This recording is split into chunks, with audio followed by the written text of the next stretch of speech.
And welcome everybody to the Drop Zone. Yes, I know it's a surprise to see us on a Monday, but because of the Super Bowl Sunday, we decided that we actually wasn't going to broadcast on Sunday and compete with the Super Bowl because that would be a major L for us. We don't like taking L's. So we decided to do it today on a Monday, the day after the Super Bowl. Plus, it gives us a chance to actually talk about the Super Bowl and a few other things as well. So once again, I'm one of your co-hosts, Big Tom Tony. I got my partner in crime with me, Dope Ass Jeff. How you doing today, buddy? I'm doing good. I'm doing really good. I got some good rest, and I'm excited. I'm excited for our topics this week. We're gonna have some fun. We're definitely gonna have some fun on this Monday after the Super Bowl.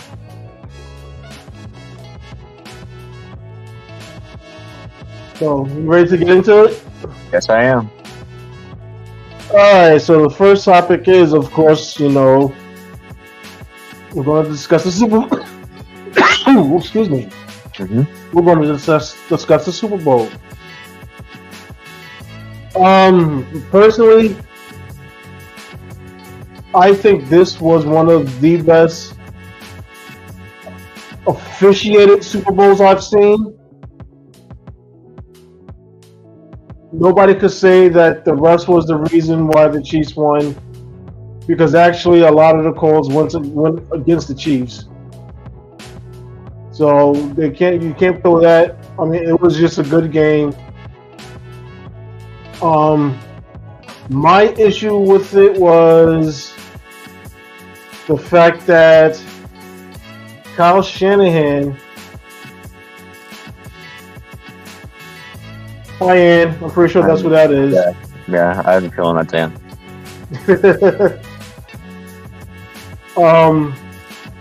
My issue is with Kyle Shanahan. He basically was, for some reason, throwing the ball more with Brock Purdy instead of running the game, running the ball with CMC.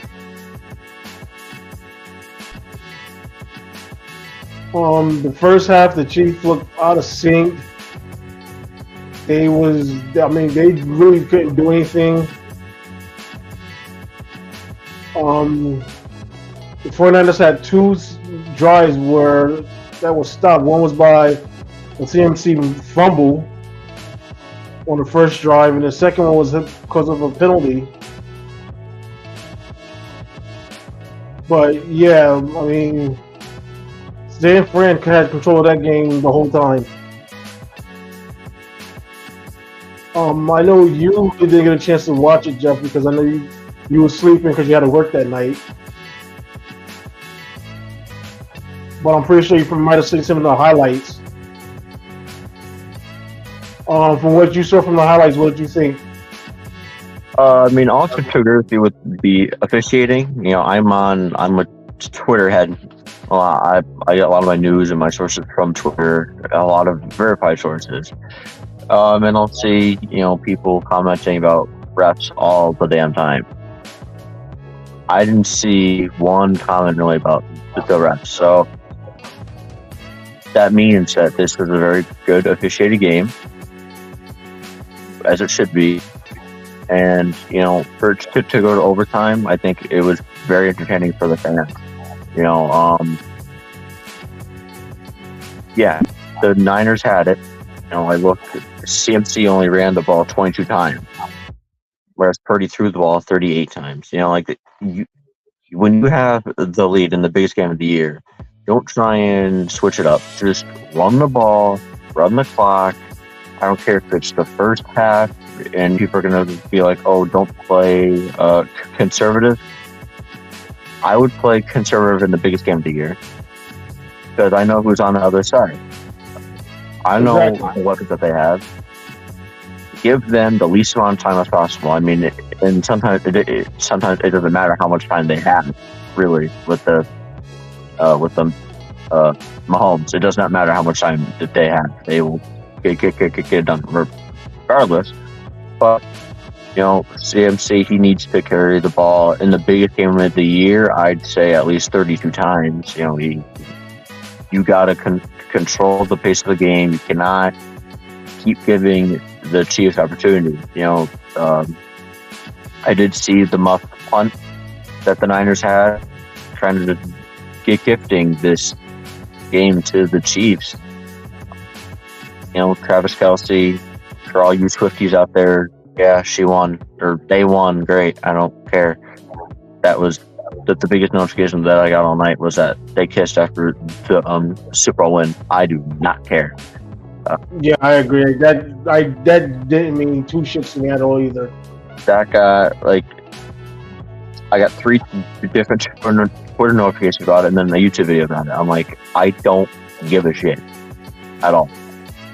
I did see Travis Kelce getting upset with Andy Reid in the middle of the game. AJ Brown had comments. I'm not going to bring up those comments because I think those comments are for a different day, but I don't think he's wrong in those comments. Not a good look on Kelce's part, but it is what it is, I guess. But yeah, I'm happy that the Niners lost for many reasons. Mainly, I didn't want to hear from my dad all year that they won. But, a very entertaining Super Bowl. I'm happy, Mahomes is taking over the GOAT debate of the NFL, which I'm very happy about because I cannot stand Tom Brady. So, Mahomes, if you can keep winning, I don't care if the Steelers don't win for another 10 years. If you can keep winning for at least 8, that'd be great. So we can stop talking about Tom Brady. I agree. I'm sick of Brady as well.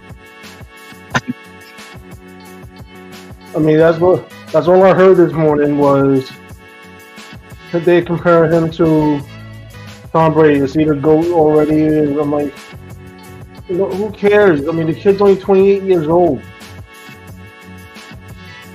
Let him enjoy his life as it's going before you start making comparisons. Because he's still, yes, I mean, yeah, it's his 3rd Super Bowl in 5 years. But he's still got a ways to go. Mm-hmm. And I want to touch on the one thing you said about the Travis Kelce and Andy Reid situation. Yeah, that was not a good look on Travis Kelce whatsoever. I mean, I understand it's a Super Bowl. I mean, I understand the emotions high. But at the same time, you gotta. That's a major no-no. I understand you're frustrated. Things are not going well.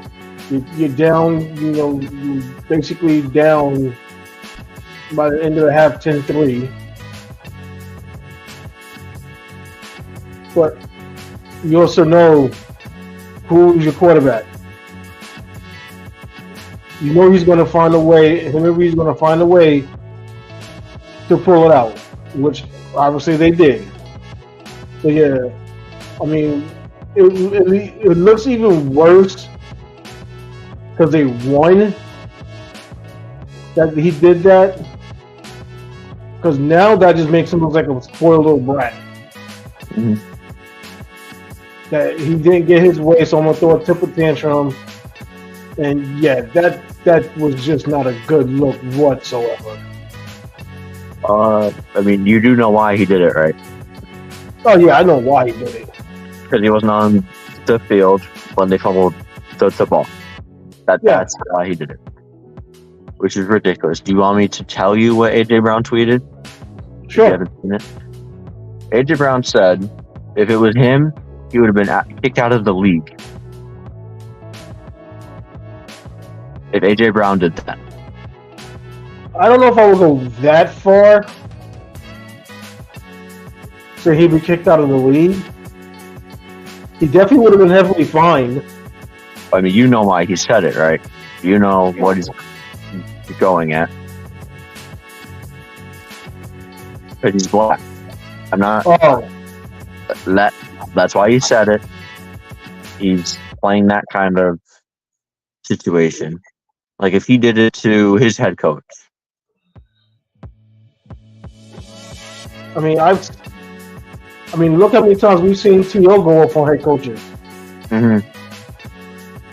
They didn't kick him out; they just fined his ass. Yeah. So that's the issue I have with certain players where don't try to bring race into the situation. I hate when they do that. Like, I'm sorry, like I absolutely hate when they do that. I mean, there's times where we've seen players of color go off on their coaches, and they're still in the league. I mean, unless you're pulling the spree roll and choking your coach out, I mean, you're still going to stay there. You're not going anywhere. You're just getting fined, and you might not be with the team for the next year. But to say you'll be kicked out of the league, that's going a little too far. But then again, we do got to remember Roger Goodell is the commissioner. Mm-hmm. We all know how you feel about him. We don't gotta say a word. But okay. I think this might be the one time I actually might defend Goodell and say he wouldn't go that far to say to kick a player out of the league because he got into his coach's face, bumped him, and was yelling at him. I don't. I mean, as painful as this is, I don't see Goodell going that far. Yeah. The only, okay, I don't mind getting upset, like yelling. The thing I have an issue is with bumping Andy Reid. Andy Reid's 65 years old. That's the biggest issue I have. You're in the biggest game of the year. There's cameras everywhere watching your every move, especially now that you're associated with Taylor Swift. Yeah. So the cameras are definitely on you. Yeah. And you go up and you yell, one, okay, fine, you're upset. But two, you then bump Andy Reid. That's why I had such a big issue with it. Because, to me, you don't really touch your coach unless it's in, a good yay manner. Like, if it's in a physical, mean way, that's why I have an issue with it, because they are your coach. You listen to them as much as the choices that they make might not make sense. You don't hit them or touch them in any sort of way. So for him to do that on national television in the biggest game of the year, not a good look for him at all. Especially, again, given the situation. It's not like they were down 27-7. They were down 10-3. Exactly. You weren't out there for that play, and you guys happened to fumble. It was just unfortunate that you weren't out there. Not that big of a deal. Not only that, I mean, okay, so Pacheco fumbled, but what did that have to do with Travis Kelce not being on the field? That probably would have happened regardless. He thinks that he would have gotten the fumble recovery? I don't know. Okay, if that's your line of thinking, okay, but still, you got to look at it this way.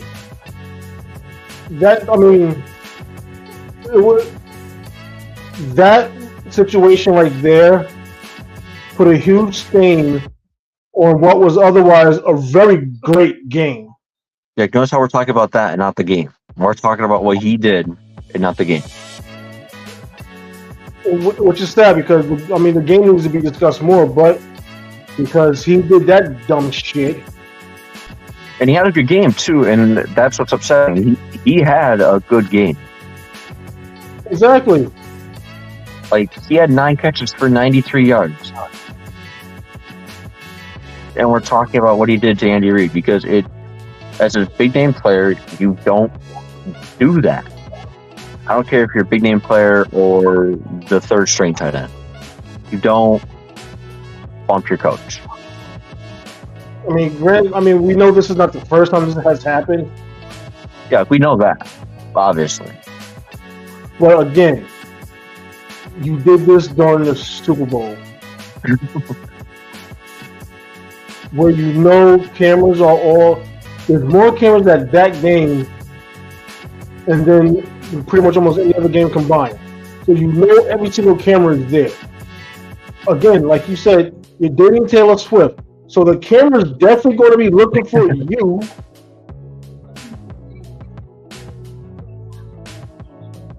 So you got to use common sense. Mm-hmm.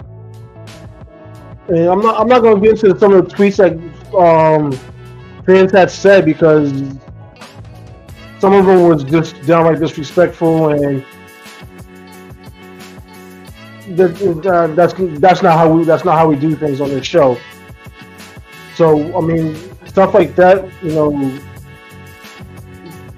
don't deal with like tweets coming from fans, because we know how fans are. Because we're fans. We know how we get when we're upset. But then again, we don't go tweet shit out either. Yeah, I only pull up tweets from verified sources like Adam Schefter, Ian Rappaport, Adrian Wojnarowski. Those are the only guys I'll pull up tweets from, not any fans or other accounts. I don't do that. But, all right, yeah. Well, let's go on the game. I want to talk about the Chiefs first real quick, and then we'll talk about the Niners' choke job that they did, in my opinion. Again, I know that they're going up against this generation's greatest quarterback, but I need to talk about Kyle Shanahan here. And go right ahead. All right.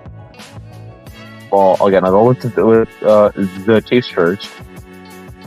Mahomes, 34 for 46, 333 yards, 2 touchdowns, and 1 interception. She also had 9 carries, 66 yards.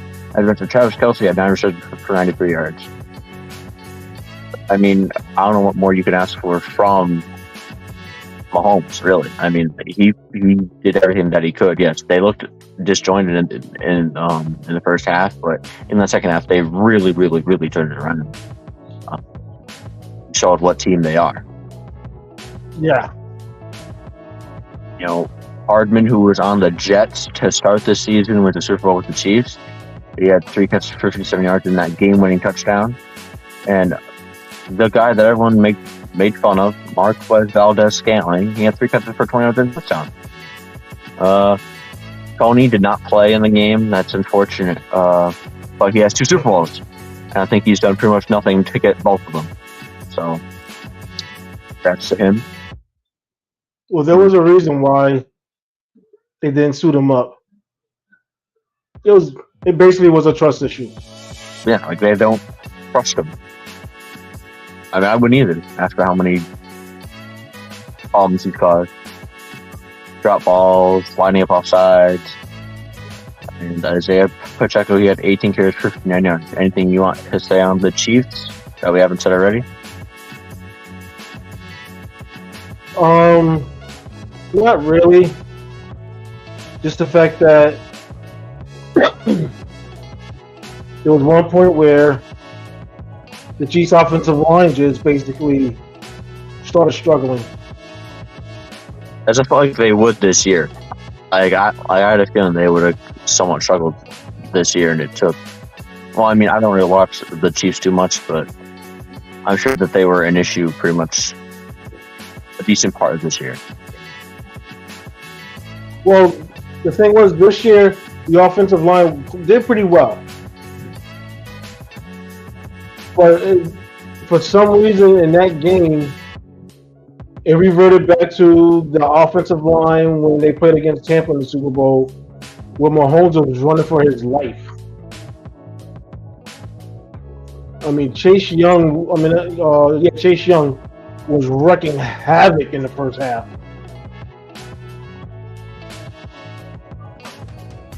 And Joey Bosa, coming from the other side, Mahomes was just basically running for his life. So, the offensive line for the last game of the season picked the worst time to want to fall apart. Or at least, like, a lot bit better in the second half, or were they still pretty bad in the second half?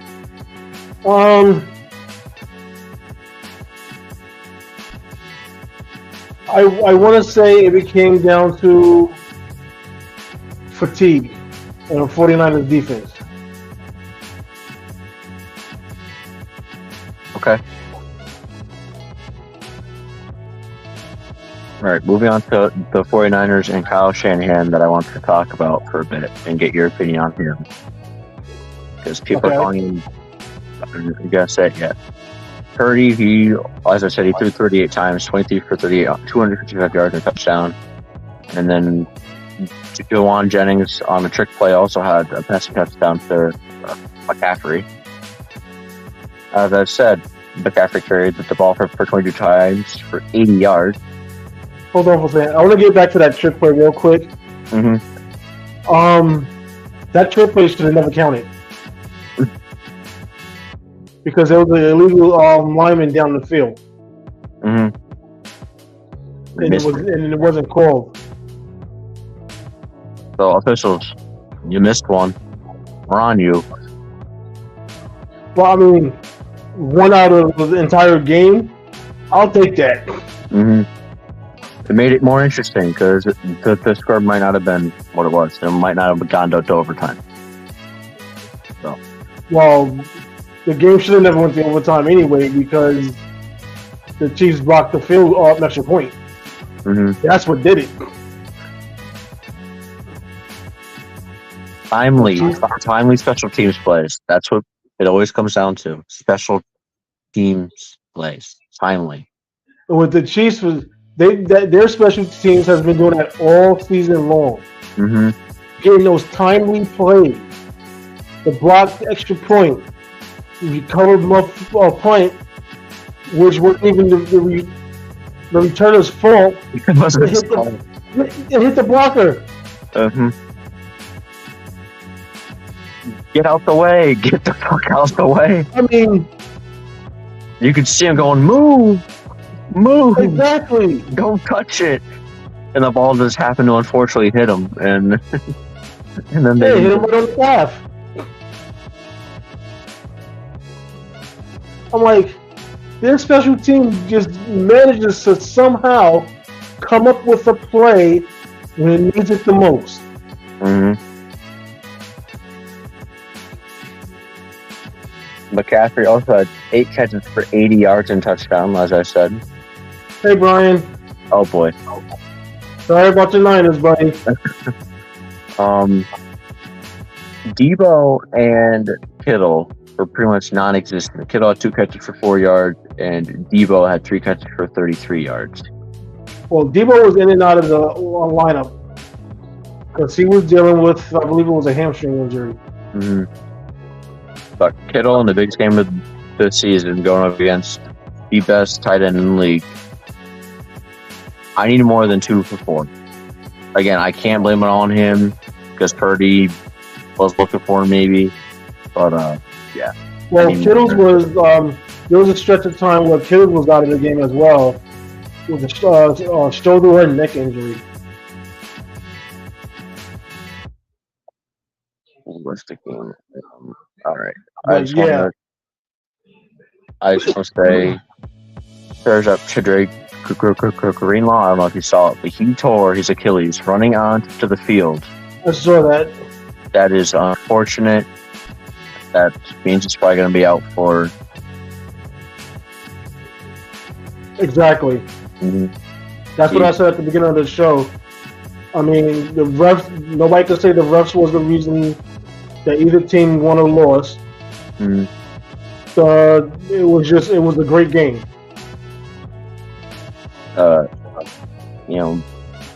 Prayers up to Drake Greenlaw that he comes back after his rehab with the Achilles. That's just so unfortunate. I mean, I don't think I've ever seen anything like that. Just running onto the field, he tears his Achilles. That's just. He's one of the best linebackers in the league, and that's just so unfortunate. Yeah, when I seen it, I thought at first I thought he just tripped over his own feet, but then when I seen it again, I was like, oh, Yeah, something yeah. gave out. I was like, yeah, that looks like either he somehow just blew an ACL or his Achilles just gave out. I'm thinking it's more of the Achilles because of the way he went down. It is an Achilles injury. It is. He did. The MRI confirmed he did tear his Achilles running on his hip field. So I can add that one to the list of torn Achilles for the year. I will get that.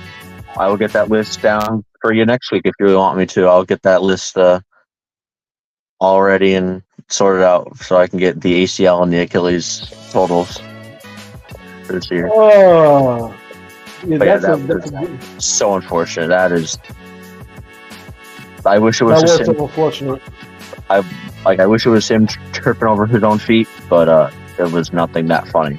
It was very, very, very serious.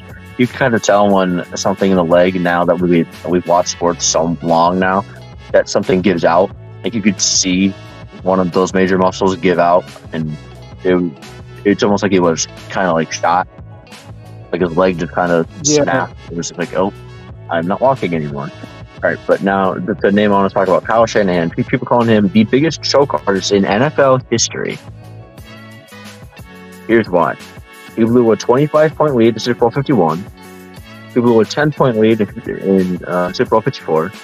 He also blew a 10-point lead in Super Bowl 58.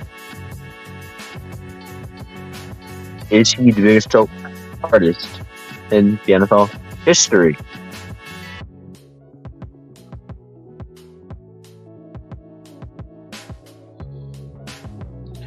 I'm gonna say no,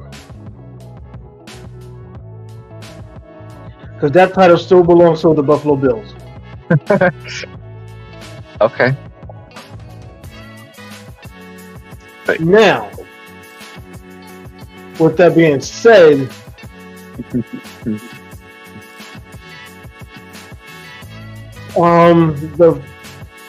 this is something that I don't know if you caught some of the post-game press conferences by the 49ers. Oh yeah, they didn't really know the overtime rules. Yeah. How the hell you not know the overtime rule? And the fact that and this is what even makes it worse. Because when they went to do the coin flip, the head referee, the head official, basically came out and said it when he was explaining the rules. This is a new game.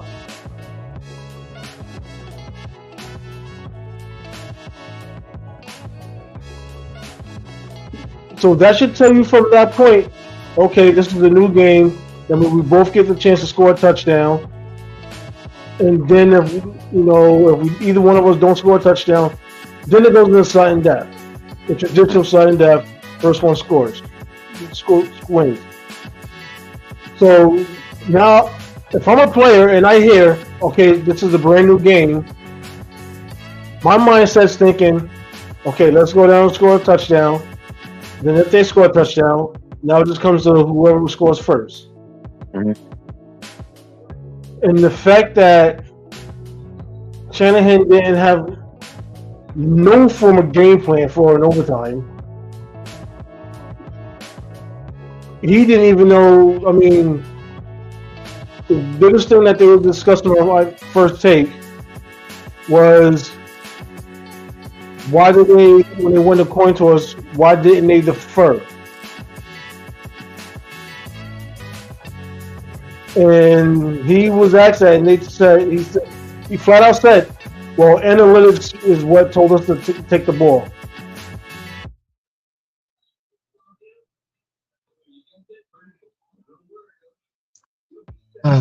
Analytics.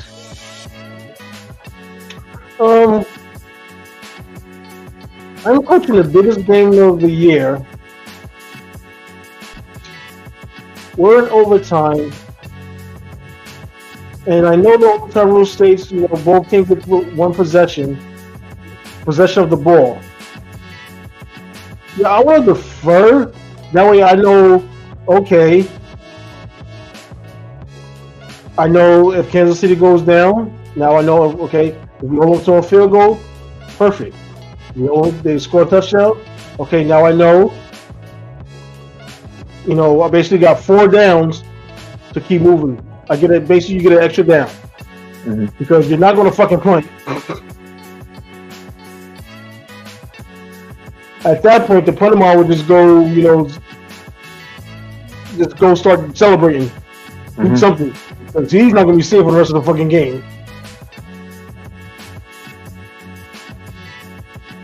And this shows you how much of a prepared head coach Andy Reid is compared to Shanahan. Andy Reid even said, we discussed if the game possibly will go into overtime. We had a game plan for that as well.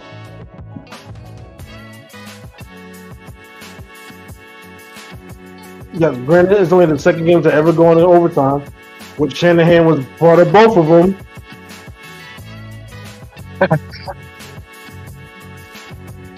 But, yeah, that's something you need to inform your players. Hey, we're in postseason overtime rules. Regular season overtime rules no longer exist. It's been like that for about 4 years now. So how you not know the fucking overtime rule has been in place for 4 years? If you're a new player, I can understand that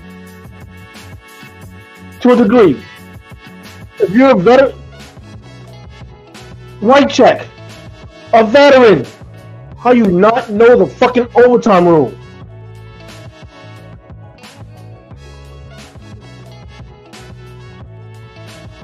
That's up their mind. They just didn't know. I'm on the fence about if he's the biggest choke artist. Blowing that 25-point lead in Super Bowl 51. That's a big one there. I'm going to lean more towards no, but his coaching decisions are questionable in these big games. I don't refer to it as a choke. I just refer to it as questionable coaching decisions. I have different lighting for this week. I'll be back to normal lighting probably next week. Again, as you said, not running the ball a lot more with CMC in this game, especially. Just and again, not knowing the overtime rules. I mean, Mecole Hardman, who caught the game-winning touchdown, didn't know that he caught the game-winning touchdown until Mahomes ran up to him and said, "We just won the effing Super Bowl." I mean, okay, that part, kind of makes sense, but at the same time, again, he's a player that's been in the league for a while. He should know that. And he's been in the playoffs with the Chiefs. Exactly. Yeah, as far as Shanahan, I'm going to go with no. I just wanted to get your opinion on it, since he's blown a few leads in Super Bowl, and now this is the most recent one. Yeah, that title still belongs to the Buffalo Bills. 4 straight, I'm sorry. It's our Bills Mafia, but that's how it is. Right, that's all I got on Super Bowl. Again, one of the best ones. I mean, I didn't watch it, but just from everyone else's opinion, one of the best ones in a while for ever seen. Let's move on to our next topic. The preseason predictions from last year. So basically, we're just going to discuss how well we predicted the season was going to go off of basically every single team. All right. Yeah, Jeff. I know you're excited because you definitely don't remember all your picks, but I know you're excited for one pick in particular. I watched that episode about an hour ago, and I found it funny. I do not have Owen's picks down, even though he was with us. It's a two-man show as of right now. So I will go with yours, or I don't really care how I go. I don't do that. You probably don't care how I go. Okay. But we're starting in the AFC East, okay? Okay. I had Bills first at 14-3. They finished 11-6. You had them at 12-5. So you were very, very close to guessing it right. Now, again, I think you said Josh Allen's inconsistency would be the downfall, and you were fucking correct. He was a turnover machine this year. Holy shit. All right, next. Second, you had the Dolphins. You had Dolphins at number 2, but only at 9-8. You had the Dolphins and Jets tied at 9-8.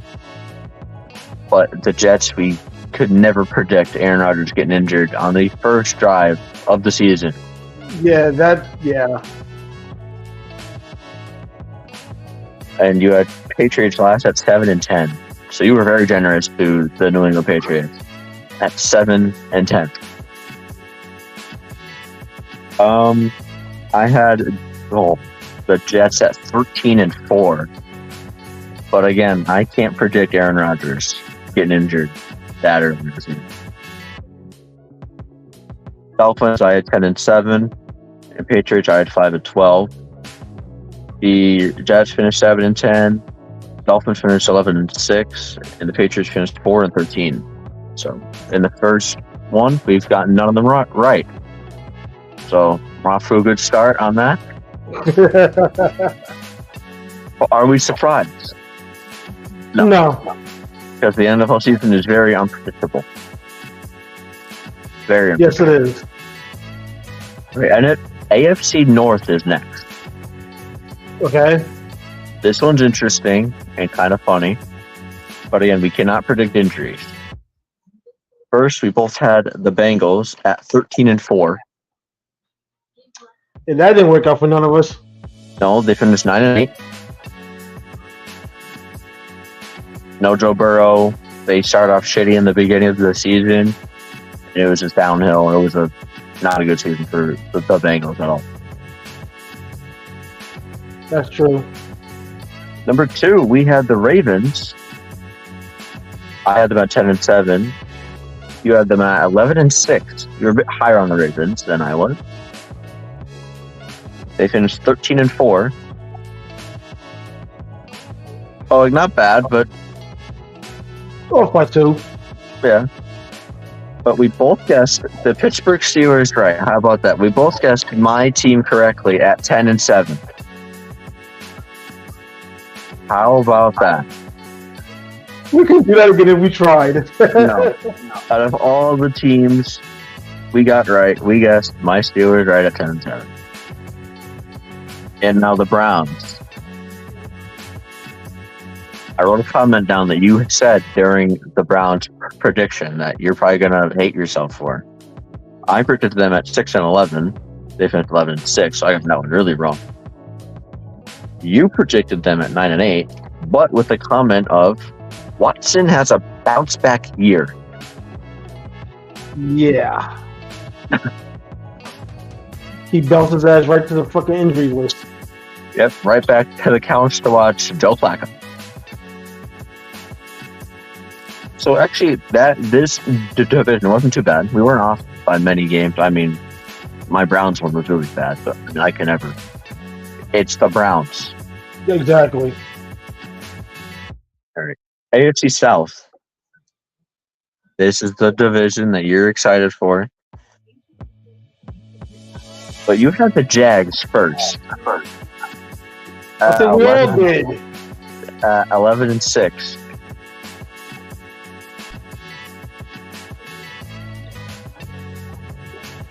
11-6 for the Jags, who finished 9-8. Again, 2 games off. Mm-hmm.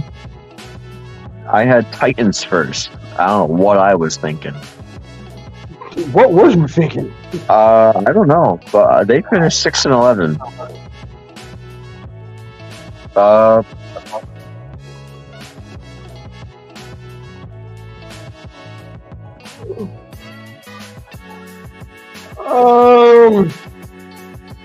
I was kind of hoping for D'Amico Ryans to get the Coach of the Year, yeah. but Stefanski did. I mean, he did do a great job. So I can't knock him winning it. I thought Ryan did do it.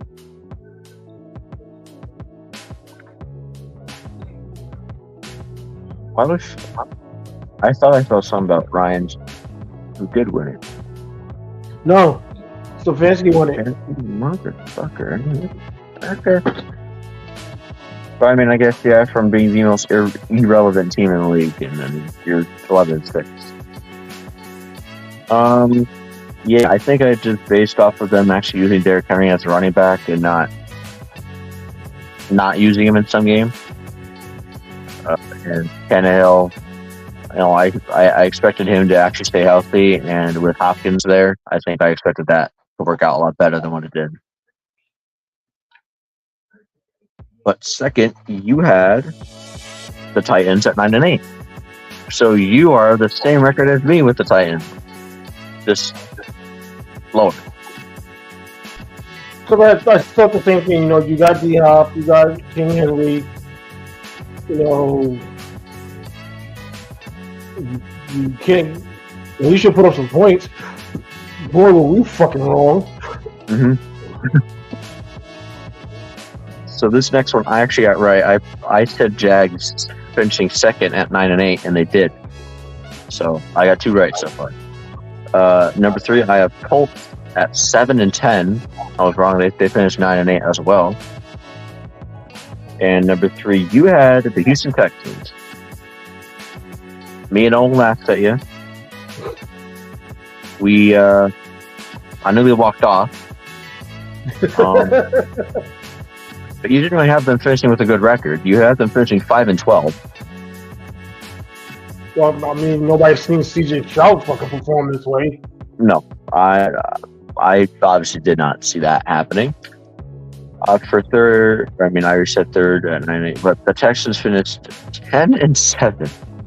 I had them finishing 4-13. So, I mean, none of us gave them a winning record. Mm-hmm. Yeah, they were 10-7. You're right about the Texans. You said, watch, guys, watch.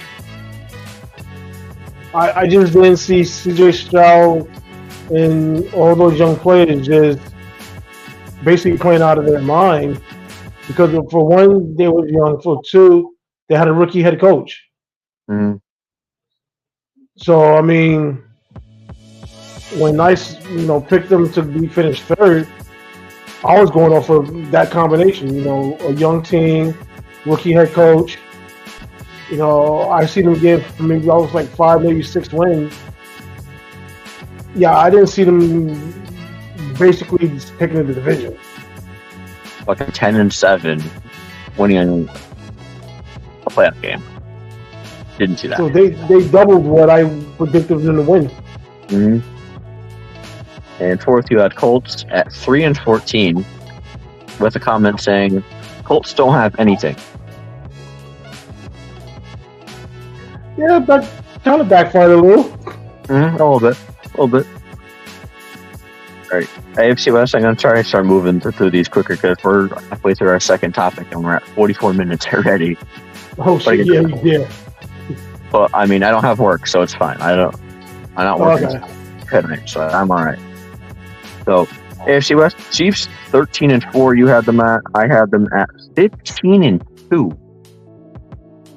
They finished 11-6, but they won the Super Bowl, so I'm kind of right on that. Chargers, you had second at 10-7, with comments saying they're unpredictable. You're right in that comment. They were fucking beyond unpredictable. Yeah, you're right with that comment. They finished 5-12. I had them second as well at 12-5. But we cannot predict all those injuries that they have. They have really bad injuries, and their defense was atrocious. So. Yeah. Staley. Third, I had Raiders at 10-7. They finished 8-9. And you had the Raiders at 7-10. You said Jimmy G can only get them so far. He didn't even finish the fucking year with them. So, you're right. You're right. And last, we obviously both had the Broncos 6-11. I had them at 9-8, and they finished 8-9. So again, I was off by 2. Yeah, like, not too bad. We're not doing too bad on the predictions. We're really not. We're just like off by like a few games, and it's pretty much just based off of injuries. That's what is. All right, next NFC West. We had Niners finishing first, of course, 12-5.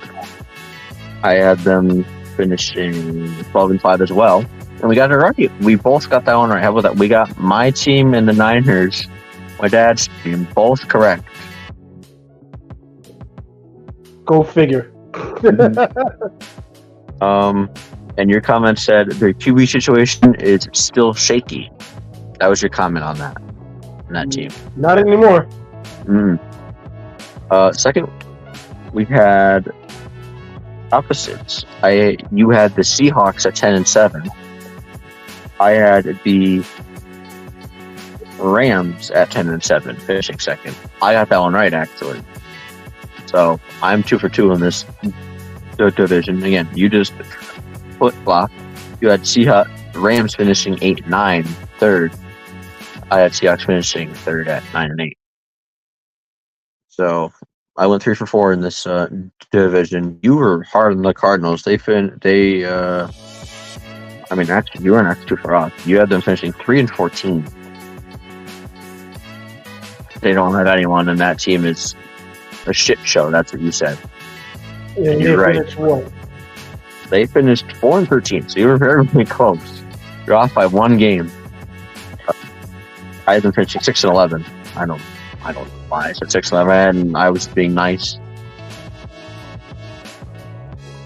All right, next division, NFC South.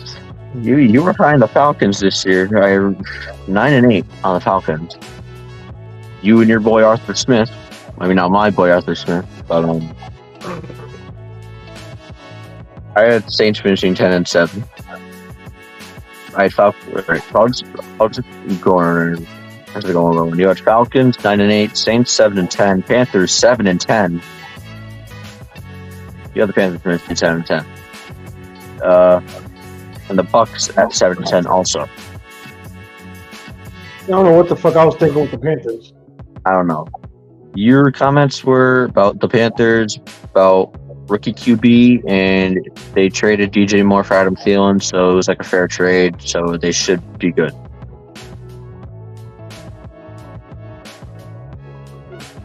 And your comment on the Bucks made me upset. You said Baker is a joke. Yep. I'll admit, I was wrong about Baker. I was wrong. I can admit that. So for NFC South, I got my boy Baker Mayfield's one right. I predicted 9-8. I got it right. I had Saints, Bucks, Panthers at 5-12, and Falcons at 4-13. They finished Bucks 9-8, Saints 9-8, Falcons 7-10, and Panthers 2-15.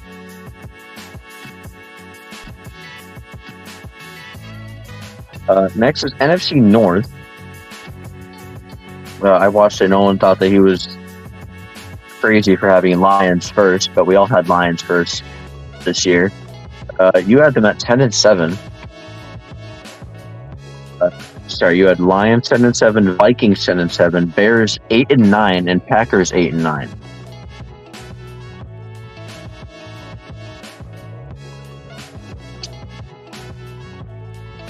Uh, I had Lions 11-6, Vikings 9-8, Bears 9-8, and Packers 5-12.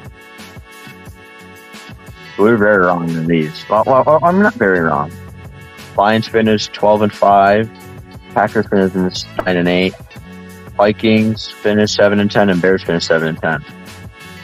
So not like completely wrong, but Again, 2 games off. mm-hmm. And this is the one I'm excited for. I saved it for last, just like we saved it for last in the video. The NFC East.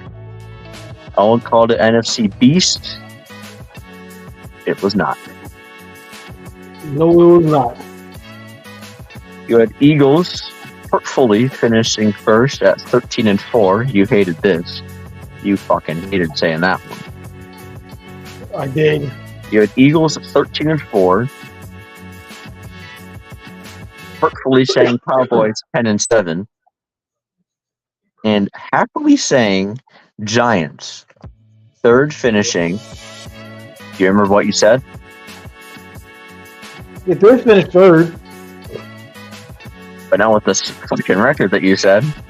Yeah, I know. I said like 9-7 or 10-7, something like that. Oh yeah, you said 10-7 for the Giants.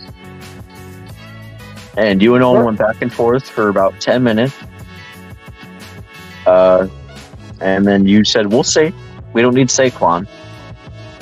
And you said Daniel Jones is better than 80 QB on the the Commanders.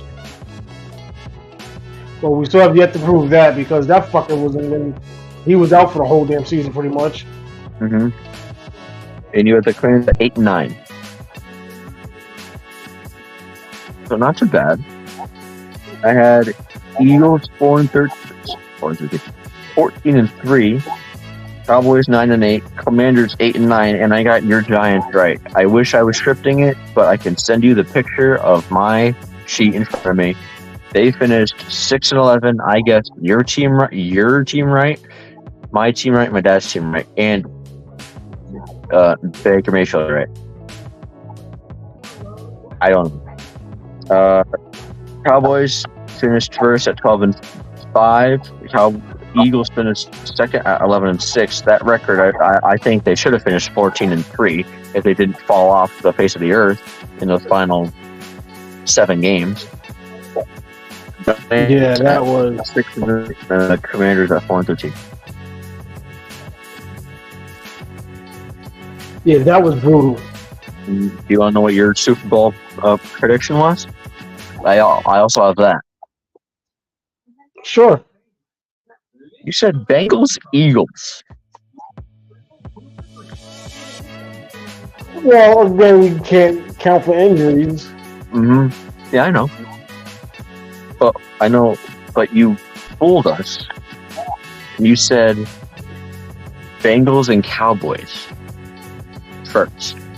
And then me and Owen lost it, and you were like, no.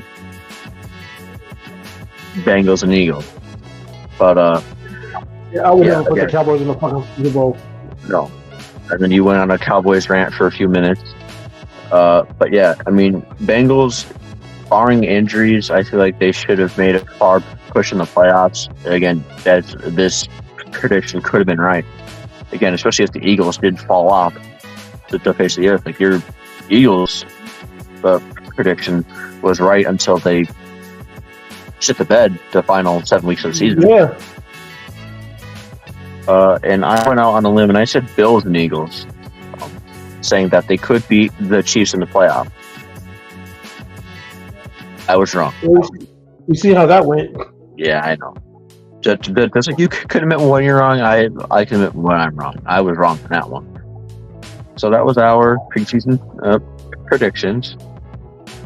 Not too bad. No, it's not as bad as I thought it was going to be, but like that was fun to do them at the beginning of the year, and I really liked going back and looking, just laughing and seeing what we said.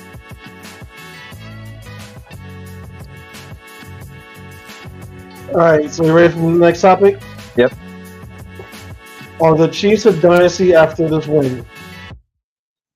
I think they were a dynasty ahead of this one because to me, a dynasty is continued success over at least 5 years, and that's what they had success over 5 years with the same people other than Tyreek Hill, same coach, same as I said, big name players.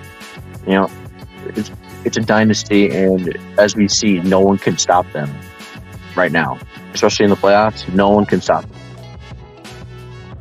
I mean, I would say they are a dynasty because, I mean, they only missed one Super Bowl. Mm-hmm. And when they lost, that was because Patrick Mahomes was running for his life. But the fact that Patrick Mahomes is probably the greatest talented quarterback in the league right now. I'm going near ever. Sorry for interrupting, but I'm going damn near ever. Mahomes is one of the greatest talent of all time, ever. Not just of right now. I mean, his record in the playoffs when the Chiefs are trailing by 7 or more points is 9-2. Mm-hmm. And 2 of them in the Super Bowl, I think. No other quarterback in history is even close to that. The closest is Tom Brady, 10-11. So he's the only one that's over 500. Mm-hmm. So yeah, this is definitely a dynasty. I mean, as long as you keep, have Andy Reid and Mahomes, he's showing you that he can win without Tyreek Hill. He did it last year. He did it this year. Now the question is, can he win without Travis Kelce? That we'll have to see. But that defense is young enough where they had it on a stat that was the youngest defense to play in the Super Bowl. And for the offense that they went up against, I think they did pretty damn good. Yeah, they did. Like CMC, he's going to get his. To hold Debo, yes, he was dealing with injuries. Kittle, yes, he was dealing with injuries, but they still have other weapons. And to only hold them to 22, I mean, and then only 10 first half points, I think that. And that defense, like you said, is young, and they're only going to get better, which is scary. But now, do you remember when we made our predictions? When I predicted the score?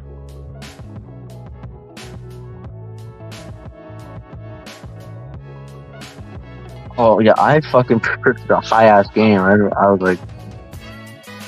like fucking 40 something to 3. Yeah, you went like low. Yeah, I predicted a 20-17 game. Like a low scoring defensive game. And that's what it was. And it came down to defense, which team can hold off. You're right.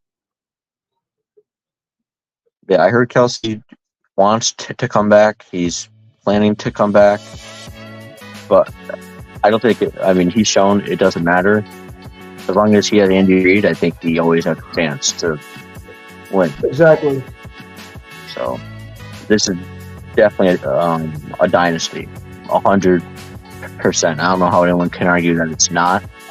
It's a dynasty. I mean, I know Chiefs haters hate to say it, but it definitely is. There's, to me, no other way to put it. It is a dynasty. It's just success over a long period of time without anyone being able to stop it right now.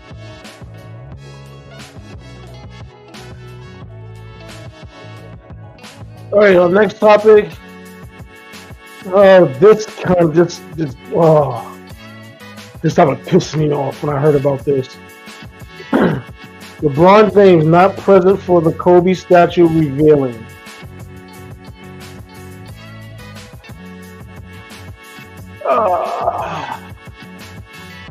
I'm gonna let you go first because I know how you feel about LeBron. Mm-hmm. Um,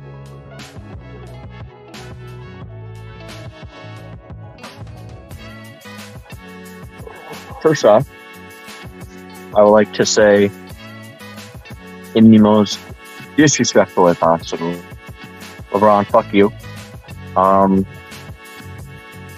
Damn, You want to say didn't expect that quick. Kobe is your idol, you love Kobe, this and that, you made this speech after he died, and for you not be present for his statue unveiling is ridiculous.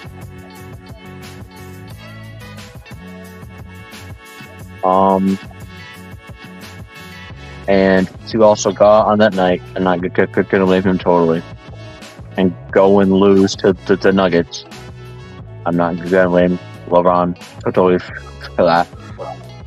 But for him to not be there for one of the greatest of all time statue celebrations is ridiculous.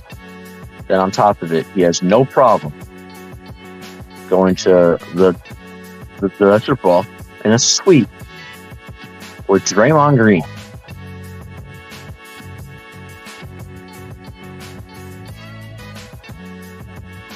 It shows where his priorities are. That he knows, unfortunately, more cameras are going to be at the Super Bowl than Kobe's unveiling. So I unfortunately think it was pretty much just to be shown on that fucking big ass jumbotron and on the TVs of millions for watching that Super Bowl because it's LeBron. It's just sad that he wasn't there. Especially because of how highly he's praised Kobe in the past. My hatred for him, I didn't think it could get any more, but it has. Now that I've heard about this and now seen it, that's horrible. I mean, I'm at a loss for words that he wasn't present. You can go ahead, Tony. I have a real issue with this. For the simple fact is,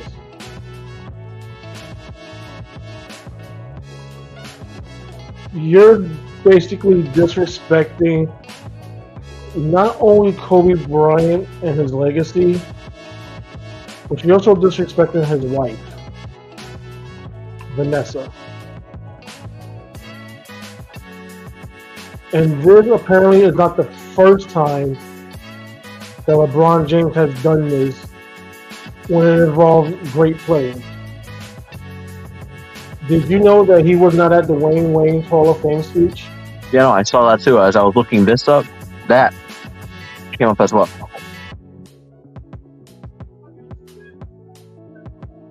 People that he says that he respects and loves so much, he's not there for their biggest moments. So basically, this tells me that with LeBron, if it's not about him, then he doesn't care. And this is the player people would have called the GOAT, the greatest of all time. I'm sorry, if you want to be classified as the greatest of all time, you need to recognize players that actually were great as well.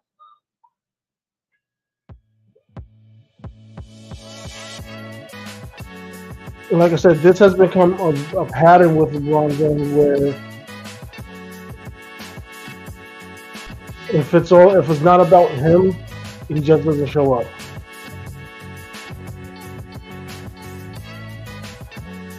But yet you want to demand to be called the greatest. You want to demand to have the respect. Well, that goes both ways. You just can't sit there and just simply say, "Oh yeah, I love this guy. We were like brothers and all this." But when it comes for their moment, you're nowhere to be found. You know what that makes you, LeBron? That makes you a bitch.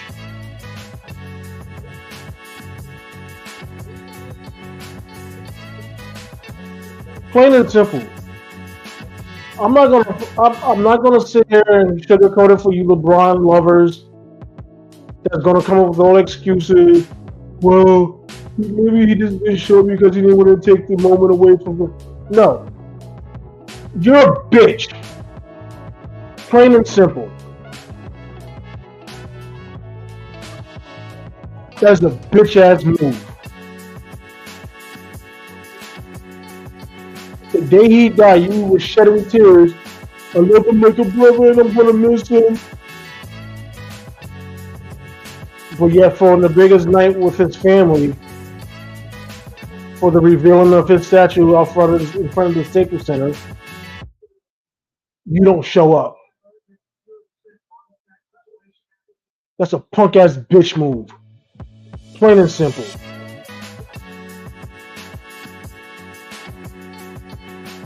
That's all I gotta say about that. Okay. Add on to it. He's a self-centered punk ass bitch. Because if he's not speaking at any of these things, notice how they asked him to speak the day after he died. He had no problem doing that. Of course. But at the statue unveiling, he wasn't speaking. At Wade's Hall of Fame, he wasn't speaking. So why would he care? Why would he show up? And just add on to it, apparently, he didn't show up to Kobe Bryant's funeral. He didn't show up to Kobe's funeral.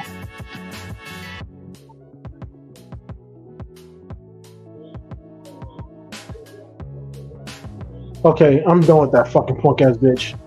Mm-hmm. Because I looked it up on Google, and there's a YouTube video that pops up. He didn't show up to D Wade's Hall of Fame speech, and didn't show up to Kobe's funeral, nor show up to Kobe's statue.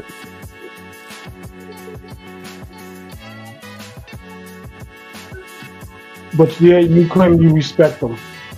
Respect, and he's a brother to you.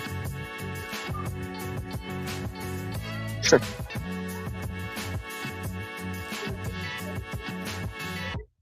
Yeah, my hatred towards him has gone up even more. Mine's too. That's just ridiculous. He's so self-centered. He doesn't realize he's just so self-centered. Let's move on because the more I think about it, the more it's going to just piss me off. Mm. So our next topic is the NBA trade deadline, which was very busy. Very busy. I love this time of year. I really do. It's very exciting. I love Woj tweeting out everything that goes on. I'm going to start for February 1st, okay? Because this is when the first trade happened, really, in February. It's a very small trade. I mean, kind of. Rockets get Steven Adams from the Grizzlies for Victor Oladipo and 3 second-round picks. So I think Rockets definitely made an upgrade here.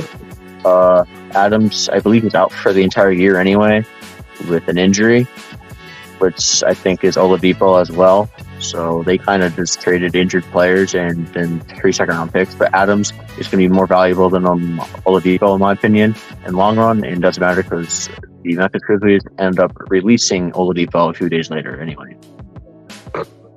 So they just did it for the 3 second-round picks. That's what they want. Pretty much. Next one's a very small one. as well, Celtics trade for Xavier Tillman. That is the Grizzlies, I believe, starting center now with Steven Adams out. For Lamar Stevens, a 2027 second-round pick and a 2030 second-round pick, which will be moved by 18 more times before we get to 2030 anyway. But yeah, that happened. Yeah, I just wanted to mention it. It happened. It's a very small trade, but I think the Celtics do get a good backup, a big man to put along with Al Horford there in the backcourt, the front court, whatever. That was on February 7th as well. Timberwolves get Monte Morris. I think that this is a big addition for them. Monte Morris is a good 3-and-D guy. He was good on the Nuggets a few years ago. For Corey Brown Jr. and Shake Milton, along with a 2030 second-round pick. Again, not a big trade, but I do think that the Timberwolves do get a big, or not a big, but some good help on the defensive end. And again, Monte Morris, he could shoot the three well, and he was being wasted there in Detroit. Anything on that? Nothing's good? All right. I don't. These are small trades. I'm just going in order, and then we'll get to the big name trades in a little bit.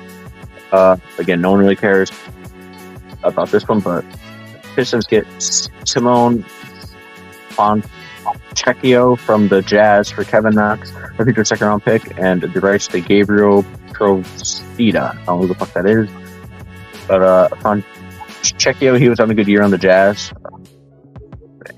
Kevin Knox, I don't believe, was really doing anything on the Pistons, so this is a very irrelevant trade. I'll move on from it very quickly. I think everybody on the Pistons is trying to get traded. Yeah. Pistons were very, very busy in this trade deadline. But Pacers, they traded for Corey Joseph, a 2025 second-round pick, and cash considerations, and the Warriors get a 2024 second-round pick. Very small trade. Corey Joseph going back to the Pacers.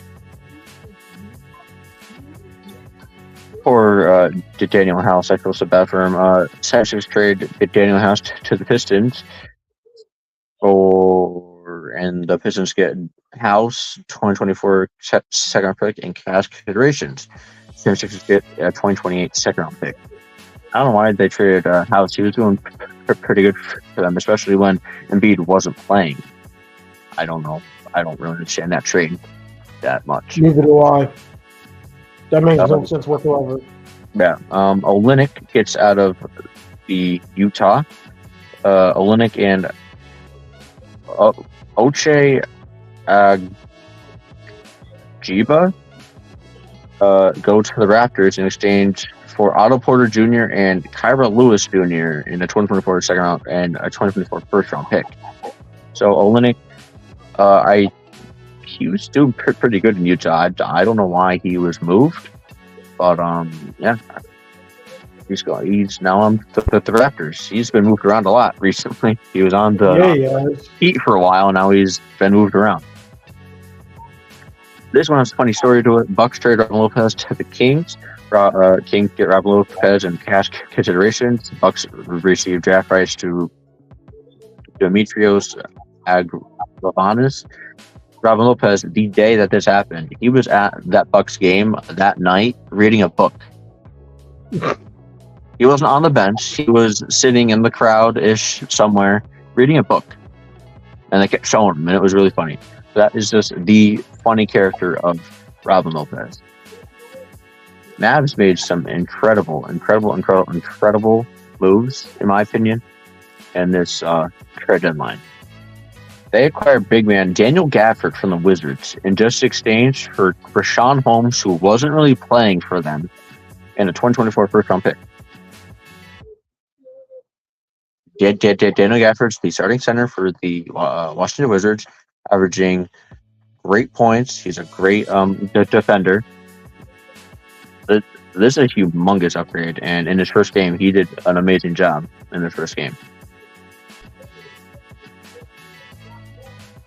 Yeah, it's going to be a big trade, big move for them. It's going to definitely help them defensively and stuff like that. Mm-hmm. the guy I can't stand, Patrick Beverly, he was traded to the Bucks for Cameron Payne and 2027 second round pick. Can't stand Patrick Beverly, hate him, don't really care about it. I'm moving on from him.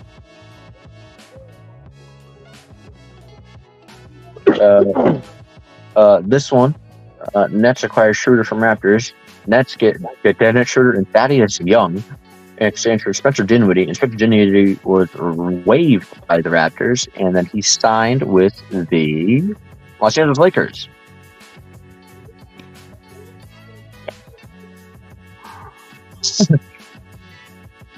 I forget the other team that was on the list. It was the Lakers and I think someone else. I don't remember what one it was. Yeah. I'm interested to see your opinion on this trade, all right? Knicks get Alec Burks and Bojan Bogdanovic for Evan Fournier, Malachi Flynn, Quentin Grimes, Ryan Arcidiacono, 2 future second-round picks, and cash considerations. You guys finally move on from Evan Fournier, who was wanted to be traded there for I don't know how long, but he's now on the Pistons, so he's like, damn it. It'll get Alex Burke back. Mm-hmm. Because Alex Burke was a nickel Fournier was, which I'm glad we got him back. I don't know why they traded him the first time. That was stupid, but I'm glad we got him back. I'm glad we got we found out of the Fournier contract, which I believe would have been up at the end of the season anyway, so it doesn't matter. The Grimes part hurts a little, but I know he was disgruntled there, so I mean, why keep a disgruntled player around if they're not happy? I'm okay with it. That gives us more shooting, stretches out the floor a little bit more. Especially with Brunson's leg injury, we don't know how severe the ankle is going to be continuing. So it helps them a little bit, give them backcourt help. I'm perfectly okay with it. I'm happy with it. When I got this, I was like, this is a huge upgrade. Bogdanovic is a stretch big. He's a power forward. He can play small forward. He's a shooter. He could shoot really damn well. I think he'll fit into his offense perfectly. And Alec Burks, he knows the offense already. He's just going to fit right back in with everyone. Exactly. So this is a humongous move for the Knicks. Again, why keep Grimes when he's very upset with his playing time, when this is your guys' probably best chance to make it to the NBA Finals? But that's how good you guys are playing right now. Is you guys have a solid chance of actually making it. So I keep someone who's upset and could bring locker room morale down. Exactly. Just get rid of them. This is your guys' best chance. Make this move. You guys didn't really give up too much. In my opinion, you guys did not really lose too much in this. Yeah, we did give up for what we got in return, we didn't give up much. No. This one, Thunder get Gordon Hayward, and the Hornets get, not even going to say that guy's name, Trey Mann and Davis Bertans, and the 2024 second round pick and the 2025 second round pick. I think Hayward, he's going to bring some good veteran leadership to that very young Thunder team. Again, he'll come off the bench and give some good points, but I think he's more there for veteran leadership of this young team, especially when it comes down to the playoffs, which they should get to, as long as there's no major fall off from them. But again, I think it's just veteran leadership. Again, he can still score, but I look at him more as that now. They basically got him for a bag of chips with a cookie. Mm-hmm. Yeah, because Mann, he's the best one out of the three that they sent away. Trey Mann, he wasn't a bad backup point guard for the Thunder. All right, this is a big one. This is a 3-team trade between the Suns, Grizzlies, and Nets. So the Suns received Royce O'Neal via the Nets and David Roddy, which was on the Grizzlies, And the Grizzlies get a 2026 first-round pick, which is the Suns pick, and Chimezi Metsu and Yuta Watanabe, which were both on the Suns. And the Nets receive Keita Bates-Diop and Jordan Goodwin, which is on the Suns, and 3 future second-round picks, which is from the Suns. So Suns making huge bench moves at the moment.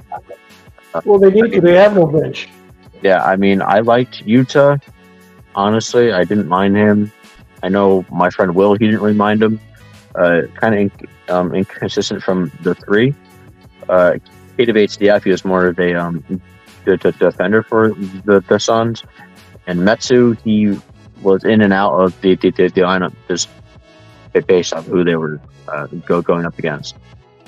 I think Royce O'Neal is going to be a big addition to that Suns team. He's a 3-and-D guy. He'll space the floor out for KD. I think that's just an upgrade for them. Yeah, pretty much. Like I said, they need bench help anyway. Now this one, I do not understand this trade from the Pacers' perspective.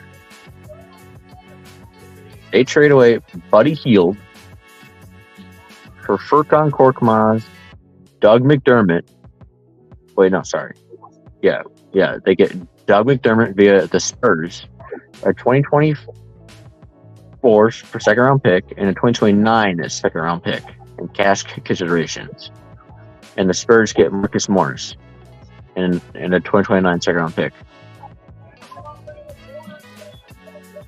You guys are having one of the best seasons you guys have had in a while.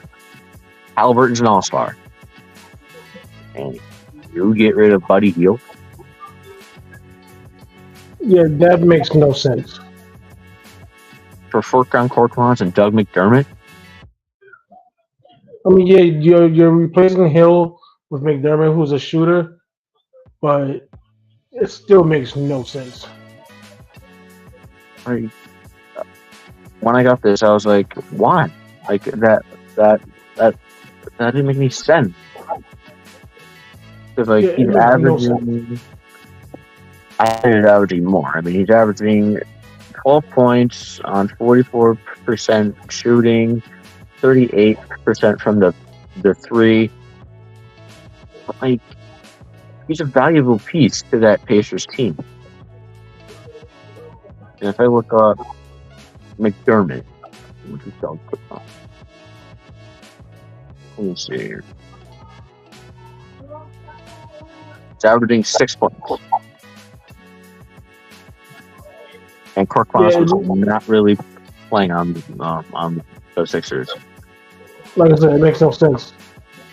And they trade away Marcus Morris, who they just gave the key to the city to last month. And they traded one.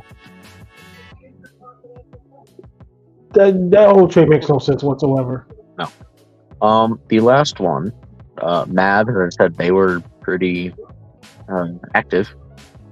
They get PJ Washington from the Hornets and a 2024 second-round pick and 2028 second-round pick for Grant Williams, Seth Curry, and a 2027 first-round pick. Now, the main reason they moved Grant Williams was because he rubbed people in that organization the wrong way. Which explains why they got rid of him. That's the main reason why they got rid of him. And Seth Curry just unfortunately had to go with them, which is actually kind of a nice thing because the Hornets, one of the announcers is his dad, Dal Curry. He said he's wearing his dad's number 30. So it's kind of wholesome in that sense. But yeah, I mean, PJ Washington's another big upgrade, another big to pair with Daniel Gafford, lob threats for Curry and Luka. So this is another big addition for the Mavs. Now, that's all of them. So not as busy as far as big trades, really, but a few in there that really don't make any sense at all. Yeah, that one. Yeah. Yeah, I don't even know what to say about that one. That trade just That was mind-boggling. Mm-hmm. I don't get it. All right, and our last topic, the Usher halftime show. Um, it was pretty. It was a pretty decent halftime show. My only problem is the sound guy that was in charge of Usher's mic was horrible. Um, Half the times it was going in and out. Everybody else's mic, Alicia Keys, who joined him on stage, Ludacris, who joined him on stage, as well as Little John, their mics were perfectly clear. Usher's was the only one that was going in and out, and it took away from what was a pretty decent performance. I mean, everybody's trying to compare it to last year's performers with Dre, Snoop. You can't do that. No, you just can't. There's no living up to Eminem, Dre, Snoop, 50 Cent. Exactly, Mary J. Blige. You can't. You can't.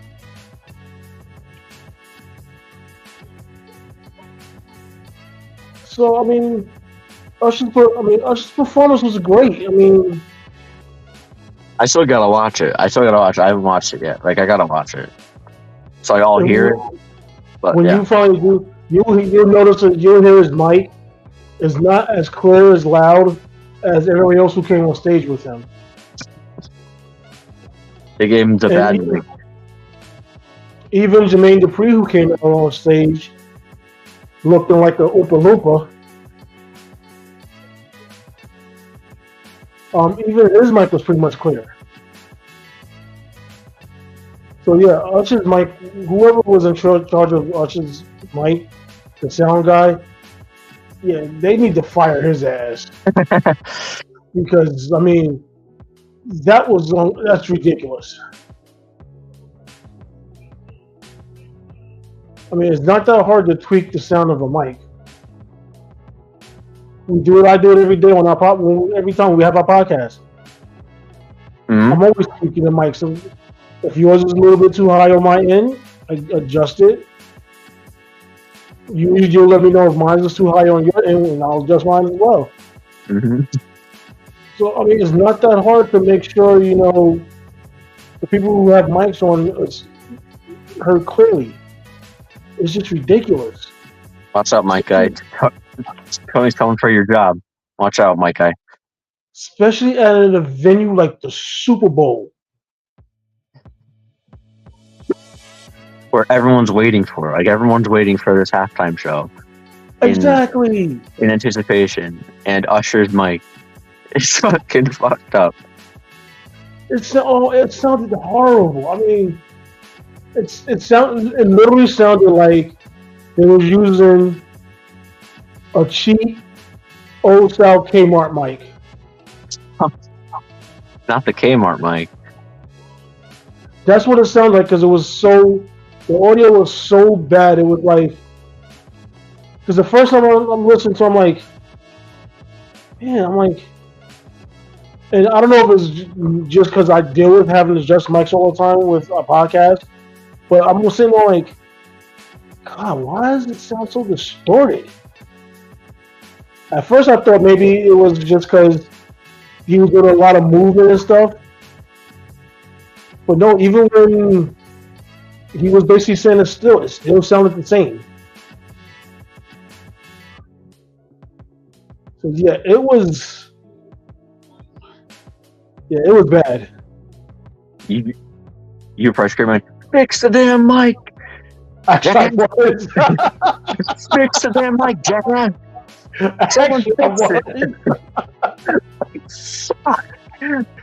I was trying to find a way if I could blame Roger Goodell for this. It's his fault. Fix the mic, jackass. Please, someone fix it. I would have fixed it by now.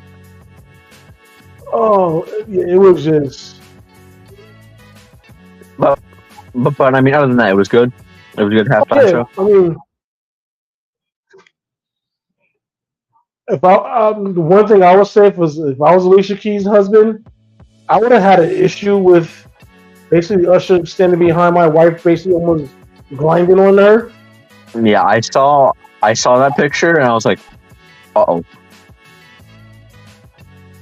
I wouldn't have been too comfortable with that, but I understand the music business is entertainment. But dude, space a little bit. You're Yeah. crossing boundaries. Yep. Married woman. Married woman. Back up. And there was one chick that came out with a guitar. I want to know who she is, cause holy crap,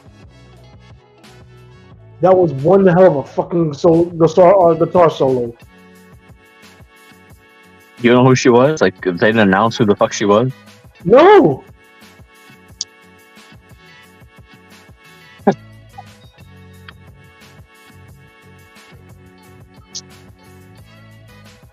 What? How? Because she came out during the transition where he got to go and change clothes and stuff, and she was just, oh my, I mean, like she was literally had to show under control while he was changing. Wait, so what was she doing? She was doing a what? A guitar solo. Alright, I'm looking up for her so she knows.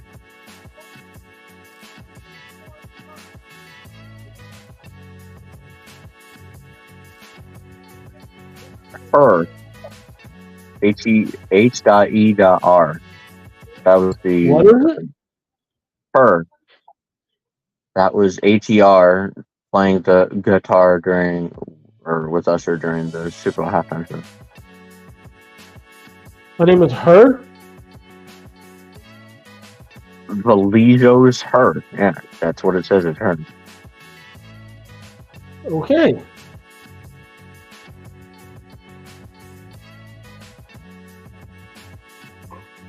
Yeah. Don't know. American R&B artist Her. H.E.R. Australia's leading. Never mind. Yeah. There you go. We found out. It's her. It's her. Okay.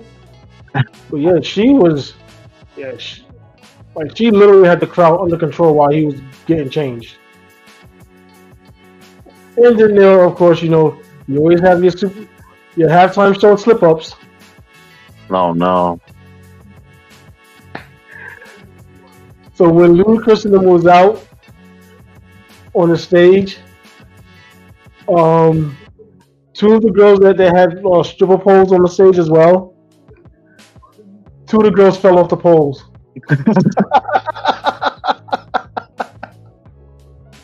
And you're probably saying, dumbass.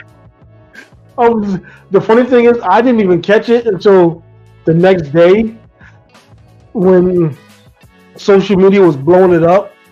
Mm-hmm. I'm like, what the hell? I goes, how did I miss that? Because it's very subtle. Because they're both at the top of the pole, and it's like a domino effect. I'm like, how the hell did I miss that? Right, But so yeah, her actual name, sorry, she's 26, and her actual name is Gabriella Saramento Wilson. That's her actual name. She's a badass guitarist. Mm-hmm. Sorry, I didn't mean to interrupt you, but I finally got No, her that's fine. actual name.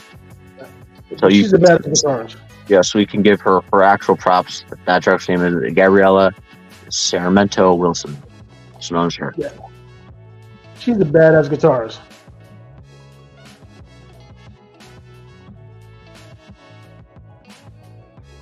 But yeah, that's all I have as far as for the halftime show is just that. I mean, yeah, my biggest issue was with Usher's mic.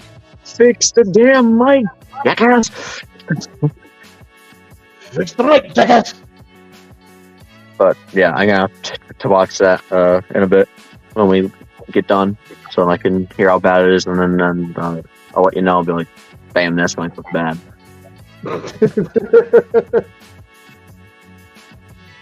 So that's our last topic. I mean, unless you have anything else you want to add. Nah, I got nothing. I got anything. So once again, on behalf of myself, my partner in crime, Dope as Jeff, we want to thank everybody for tuning in.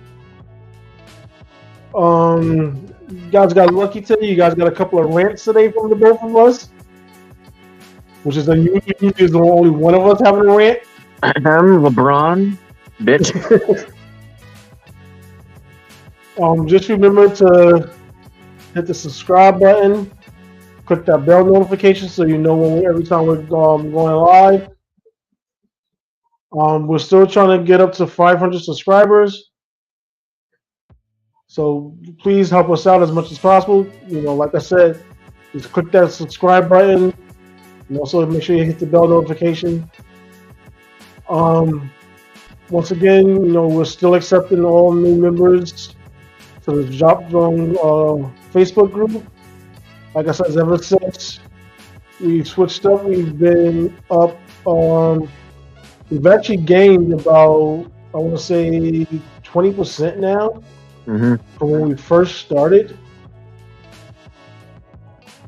Because when we first started, we was only like the teens. Yeah. For group members, we're in the 50s. Yeah, I know. I get one like almost like every other day. Welcome to the group, this person. Which I'm loving it because that means we're getting out there. Yeah, and just on top of watching, share with your friends, family who like sports, and anyone. Even if they don't like sports, we're entertainment.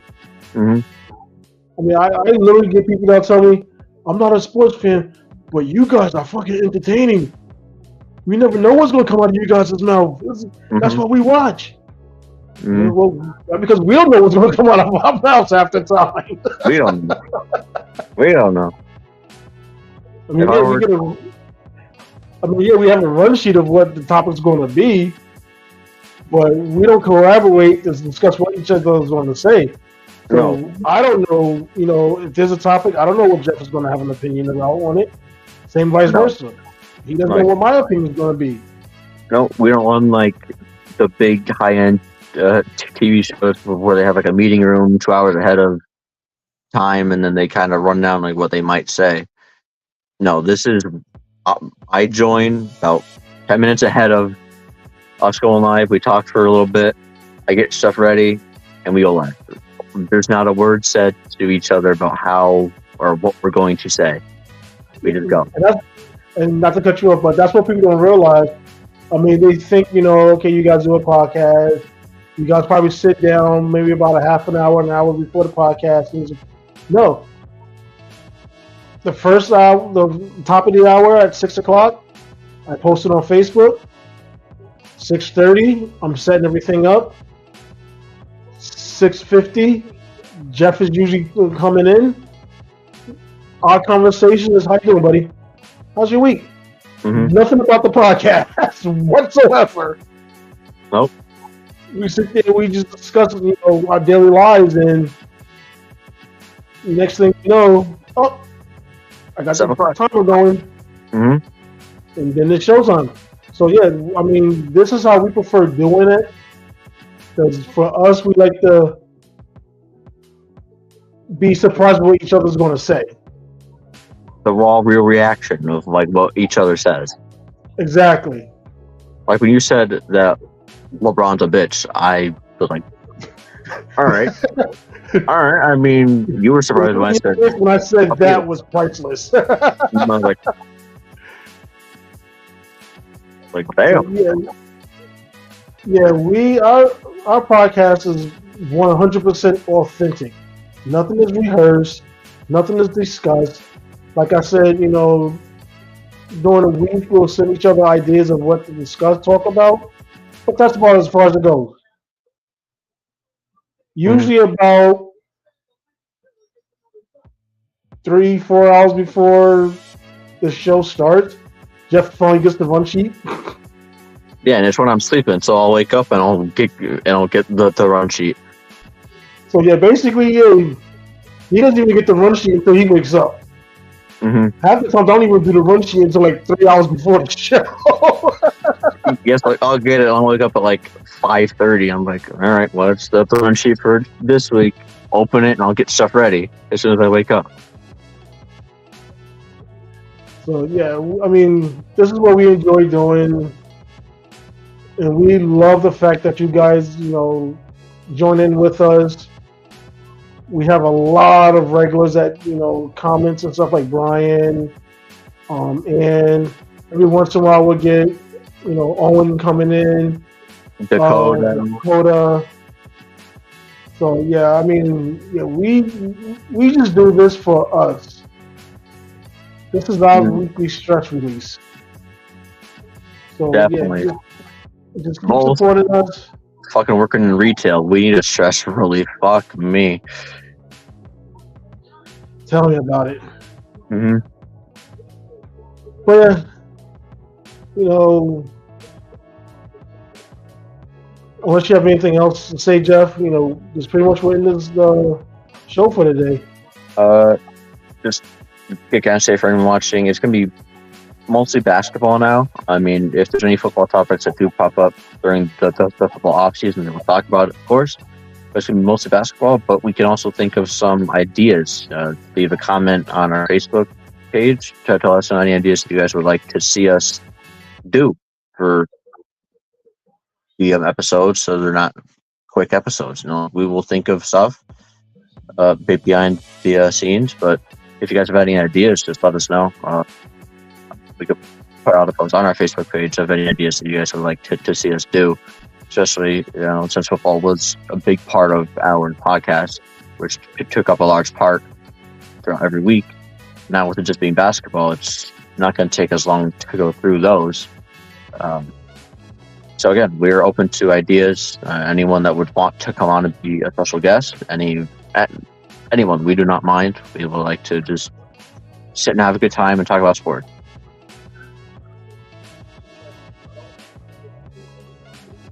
Yep, I have anything else to say. Yeah. All right. So once again, on behalf of myself, my partner in crime, Dope as Jeff, thank you. Excuse me. See you next week. Bye, guys. And yes, we'll be back to our normal Sunday. Yes. So, in actually 6 days, we'll be back. Whew, that's gonna be a quick episode. All right, see you guys later. See ya.